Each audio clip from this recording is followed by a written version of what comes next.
must remember me. I gave you life.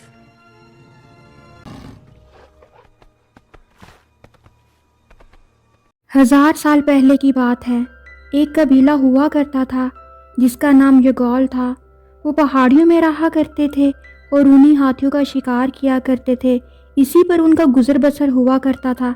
इनके कबीले का एक असूल था कि इनका सरदार वही होगा जो तन तनहा बगैर किसी की मदद के इन उन्हीं हाथियों में से किसी एक को मार गिराएगा और साथ ही साथ बूढ़ी माँ को भी पूजेगा, क्योंकि ये बूढ़ी माँ यगौल कबीले के लिए प्रॉफिट की हैसियत रखती थी। सारा कबीला फिर उसी आदमी की बात मानेगा और उसी को अपना सरदार भी बना लेगा। मौसम बदल रहा है, ऊनी हाथी कम होना शुरू हो चुके हैं। अब उनके लिए खाने के बगैर जिंदा रहना मुश्किल हो रहा है।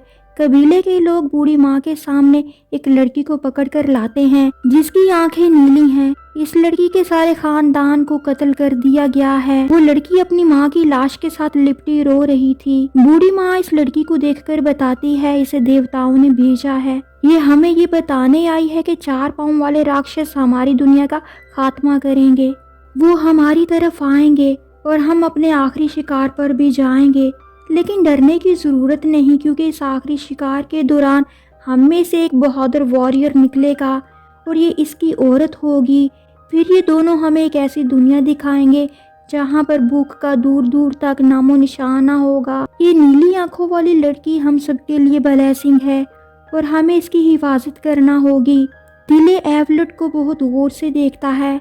इस लड़की का नाम एवलट है, जिसका मतलब है नई जिंदगी का वादा। लेकिन दिले के लिए वो इससे बढ़कर है। यगौल कबीले में सिर्फ एक इंसान ऐसा है जिसे बूढ़ी माँ की कही गई बातों पर यकीन नहीं, और वो दिले के पिताजी हैं जो इस कबीले के सरदार भी हैं।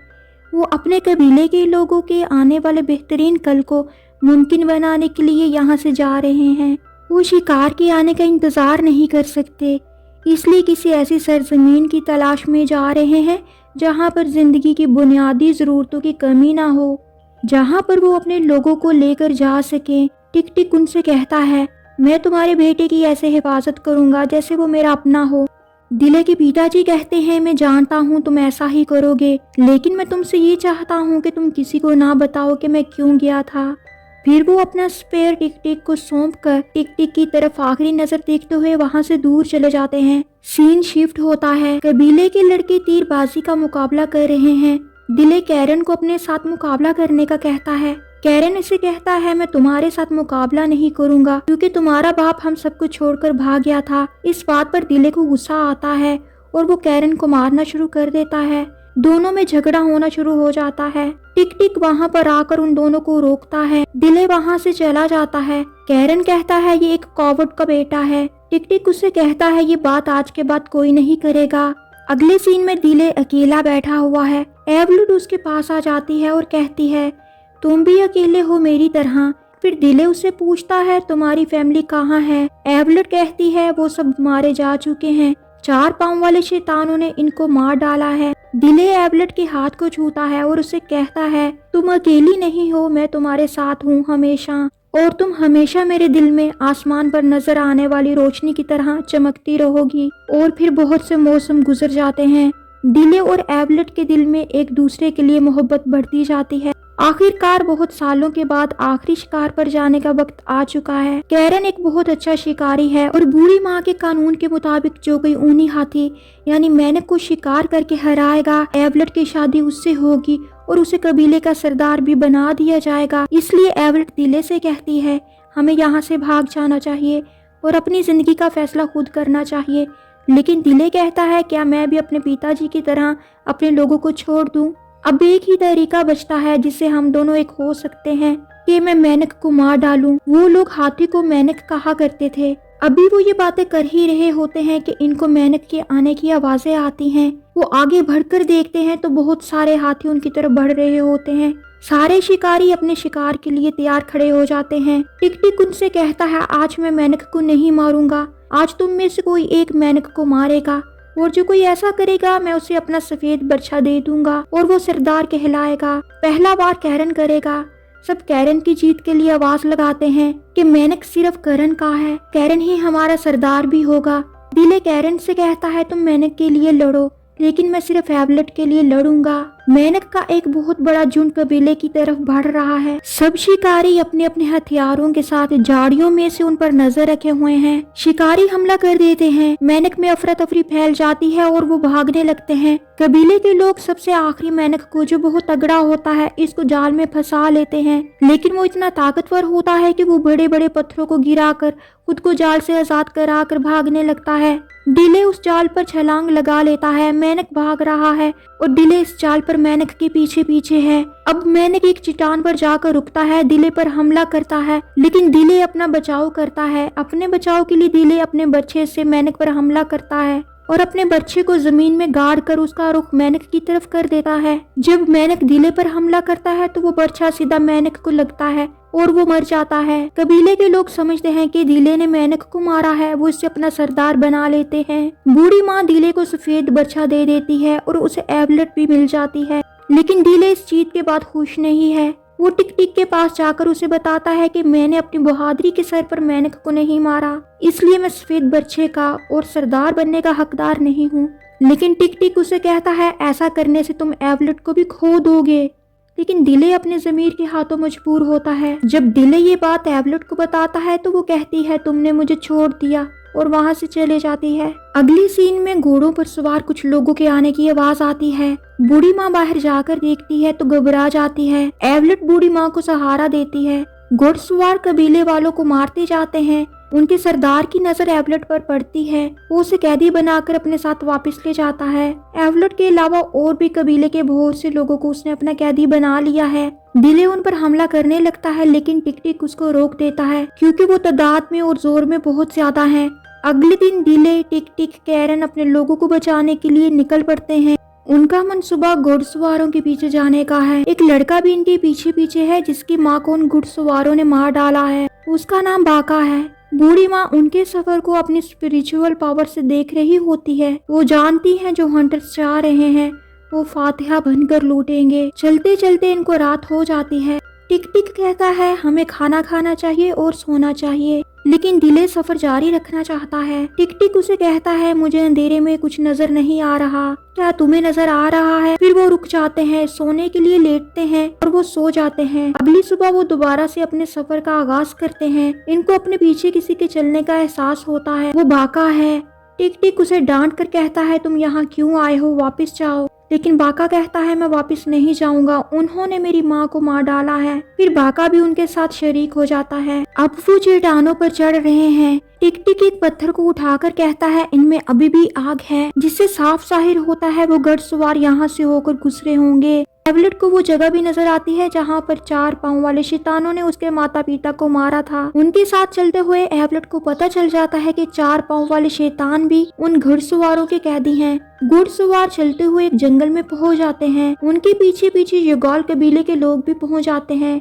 जंगल में खूनख्वार परिंदे उन पर हमला करते हैं। दिले एवलेट को लेकर भाग जाता है, लेकिन टेरर बर्ड उन पर हमला करने लगते हैं। दिले एवलेट और बाको को एक ट्री पर बिठाकर टेरर बर्ड्स को अपने पीछे लगाता है। टेरर बर्ड से पीछा छुड़ाकर जब दिले ट्री के पास वापस आता है तो वहाँ एवलेट और बाकू नहीं होते। घुड़सवारों ने उन्हें दोबारा से पकड़ लिया है। इस लड़ाई में टिक टिक बुरी तरह से घायल हो चुका है और कैरन मारा जा चुका है।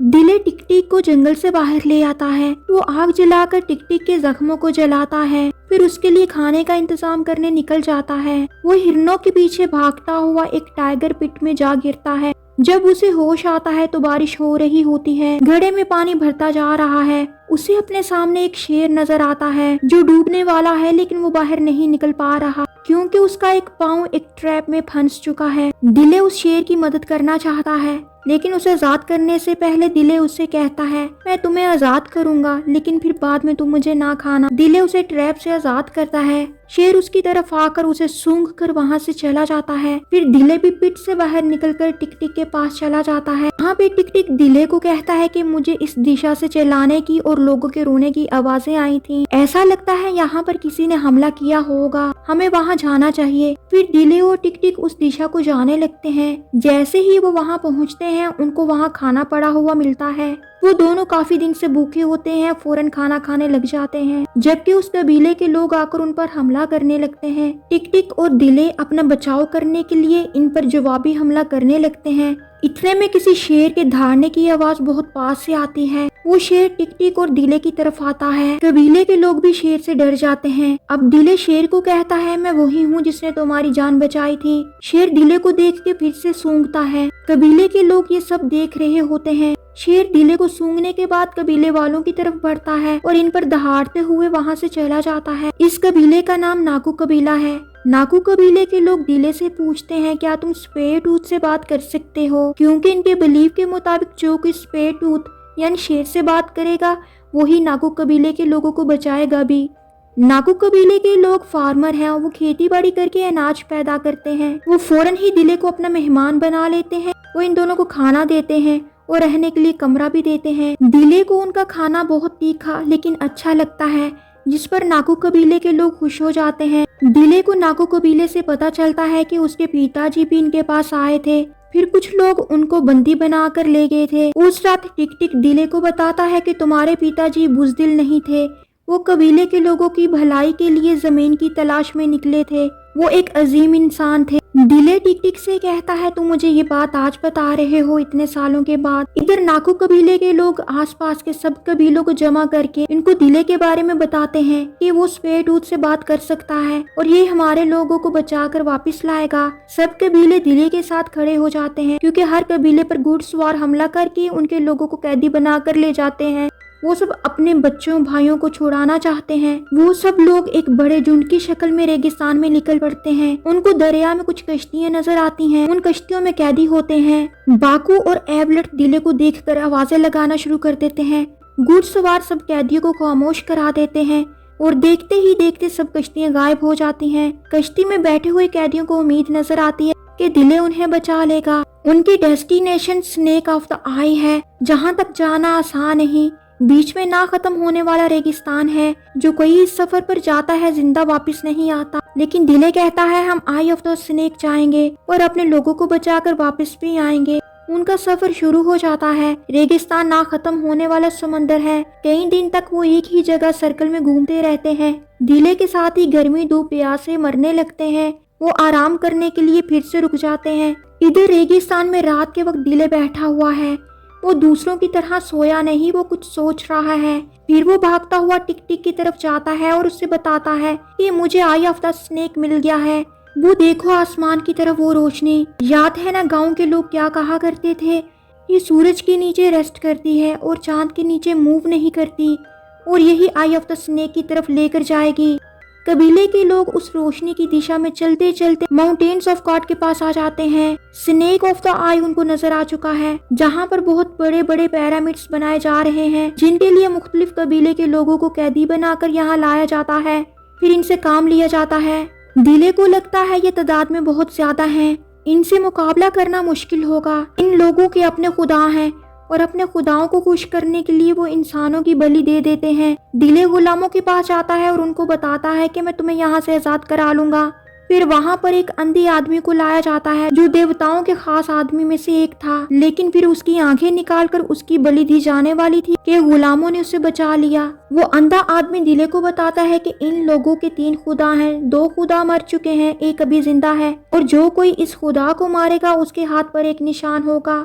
फिर वो दिले से पूछता है, क्या तुम्हारे हाथ या जिस्म पर ऐसा कोई निशान है? दिले खामोश हो जाता है। फिर वो अंधे आदमी को वापस ले जाते हैं। एबलट के हाथ में से खंजर लेने लगते हैं तो उसके हाथ पर वही निशान जिसकी बात अंधे आदमी ने दिले से की थी, निशान देखकर परेशान हो जाते हैं। वो एबलट को लेकर जल्दी से अपने देवताओं के पास जाते हैं और वो निशान दिखाते हैं। उस निशान को देखकर उनको पता चल जाता है कि यही लड़की इनके आखिरी देवता का खात्मा करेगी।